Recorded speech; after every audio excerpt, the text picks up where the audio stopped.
Hi, എന്തൊക്കെയുണ്ട് വിശേഷം? Last വീഡിയോയിൽ മത്രയിൽ ബസ്സിലെത്തുന്നവരെയുള്ള വിശേഷം നമ്മൾ പറഞ്ഞല്ലോ. ഇനി മത്രയിലുള്ള നമ്മളെ വിശേഷങ്ങൾ പറഞ്ഞു തുടങ്ങാം. കഴിഞ്ഞ വീഡിയോ പറഞ്ഞ പോലെ രാവിലെയാണ് നമ്മൾ മത്രയിലെത്തിയത്. കറക്റ്റ് ആ സമയത്ത് തന്നെ മത്ര കോർണിഷിലൊരു ഷിപ്പും വന്നു. പക്ഷേ ഏത് കൺട്രിയിലെന്ന് അറിയില്ല, പക്ഷെ നല്ല ക്രൗഡായിരുന്നു.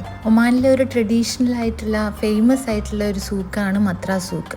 അതുകൊണ്ട് തന്നെ ഷിപ്പിൽ വരുന്ന എല്ലാ ടൂറിസ്റ്റുകളും ഫസ്റ്റത്തെ ഹൈലൈറ്റ് എന്ന് പറയുന്നത് ഇത് തന്നെയാണ്. പറഞ്ഞ പോലെ തന്നെ എൻ്റെ കൂടെയുള്ള പുലിൻ്റെ ഡ്രസ്സിങ് സ്റ്റൈൽ കണ്ടിട്ടാവണം അവിടെയുള്ള ഷോപ്പുകാരല്ല വിചാരം മൂപ്പർ ഏതോ വിദേശിയാണെന്ന്. അതുകൊണ്ട് തന്നെ നമ്മൾ ഒരു സാധനവും വാങ്ങാൻ നിന്നിട്ടില്ല. സൂക്കിൻ്റെ അകത്ത് ഒരുപാട് ഷോപ്പ് ഉണ്ടെങ്കിലും നിങ്ങളിപ്പം കാണുന്ന ഈ ഒരു ഷോപ്പ് വളരെ ഫേമസ് ആണ്. പക്ഷേ ഇതിൻ്റെ അകത്ത് നമുക്ക് വീഡിയോ എടുക്കാനുള്ള പെർമിഷൻ ഇല്ല.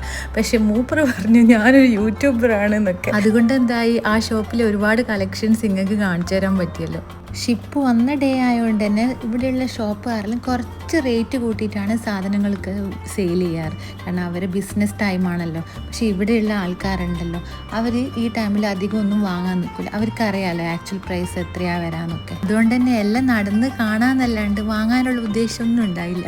സൂക്കിൻ്റെ ഉള്ളിലൊരു വേറെ തന്നെ ഒരു ലോകമാണ്. ഒരുപാട് കാര്യങ്ങൾ നമുക്ക് അവിടെ കാണാൻ പറ്റും. Pashmina shawl, traditional wears, antique collections, പിന്നെ ഒരുപാട് ഡ്രസ്സുകൾ, ബാഗുകൾ, പിന്നെ പെർഫ്യൂംസിൻ്റെ ഒരു പ്രത്യേകതര കളക്ഷൻ തരുന്നുണ്ട് അവിടെ. അങ്ങനെ ഇരിക്കുമ്പോൾ ഞാൻ എൻ്റെ ഉമ്മാക്കൊരു ചെറിയൊരു സമ്മാനം വാങ്ങി. അത് കൊടുത്തപ്പോഴുള്ള ഉമ്മാൻ്റെ സന്തോഷം ഒന്നും പറയണ്ടേന്. ഉമ്മാക്ക് ഇങ്ങനെ ഉമ്മാന്നൊക്കെ എഴുതിയിട്ടൊരു ഗിഫ്റ്റ് കിട്ടുന്ന ലൈഫിൽ ആദ്യമായിട്ടാണ്.